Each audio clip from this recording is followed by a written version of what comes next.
Hello, welcome to my channel, Learn English in Easy Way. Let's start with the news stories. A meeting. Dr. Keller is at a party at the United Nations. Dr. Keller, I would like you to meet Mr. Hakada. Mr. Hakada is the director of the United Nations University in Tokyo. Mr. Hakada, this is Dr. Keller. She works for the World Health Organization. How do you do, Dr. Keller? It's a pleasure to meet you, Mr. Hakada. Are you going to attend the World Health Conference in Toronto this weekend? No, I have to return to Geneva on Friday. Please tell me about the United Nations University, Mr. Hakada. I know very little about it. We do a lot of research at the United Nations University. We don't have a campus, but we have offices in Tokyo. Have you visited them? No, I haven't. Would you like to see them when you come to Tokyo? Yes, I would like to. Thank you for the invitation. Laura. Laura Denison, famous singer and star of Top 20, was born in Bristol in 1953. Her parents originally came from Ireland. Laura's father was a customs officer on the Bristol docks. Unfortunately, he died a few years ago. Laura, who is an only child, grew up in the suburbs of Bristol. She started her education at a local school and then moved to a large, modern, comprehensive school in another part of the city. After leaving school when she was 18, Laura went to Bristol University to study history and economics. She stayed there for 3 years. When she was at the university, she joined a university music group and started to sing. It was at this time that she wrote her famous song, The Price of Peace. When she finished university, she joined another group and began to earn money with her performances and songs. When she was 21, she married Tony Harper, who was a student at that time. They have 2 children, a boy and a girl. When they got married, they rented a beautiful farmhouse in a suburb of Bristol. They are still there, but only a few days ago they decided to leave Britain and move to Los Angeles. Education at home. About 4,000 families are teaching their children at home, and they are doing very well. One example is the Tanner family from Hertfordshire. Eve Tanner, 27, and her 29-year-old husband, James, do not send their children to school. The Tanner children, 6-year-old Stephen and 8-year-old Jason, study at home with their mother. They have a bright, comfortable study in their home. All around, there are lots of books and the children's paintings are on the wall. James says, both Eve and I think we got nothing from school, only a diploma. We had no fun at all. In fact, everything was boring. Some parents who are teaching their children at home have a study program, but the Tanners don't.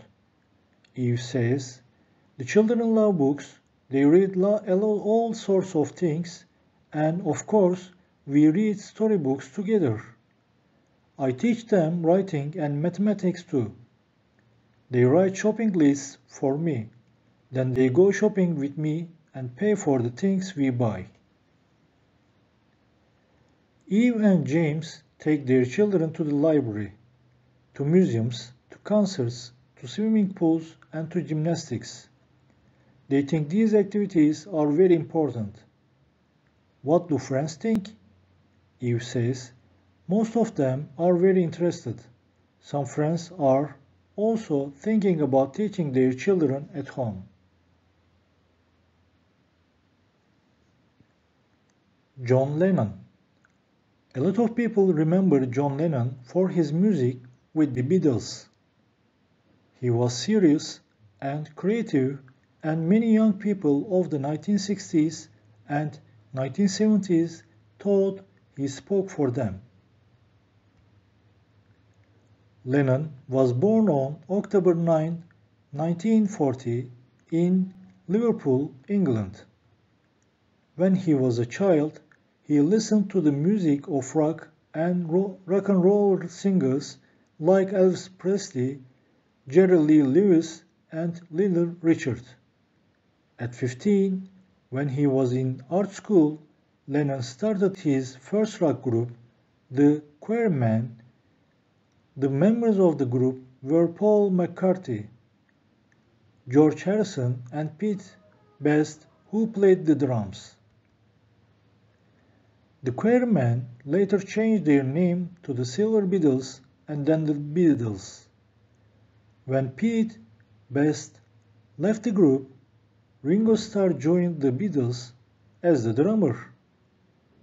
Between 1958 and 1962, the group played in nightclubs in Liverpool and Hamburg, Germany. Then the Beatles made a record called I Wanna Hold Your Hand and had their first big success in Britain. Please Please Me came a short time after that and it became number one. Lennon was both a singer and a songwriter. He wrote many of the Beatles' songs, and most of these songs became number one all over the world.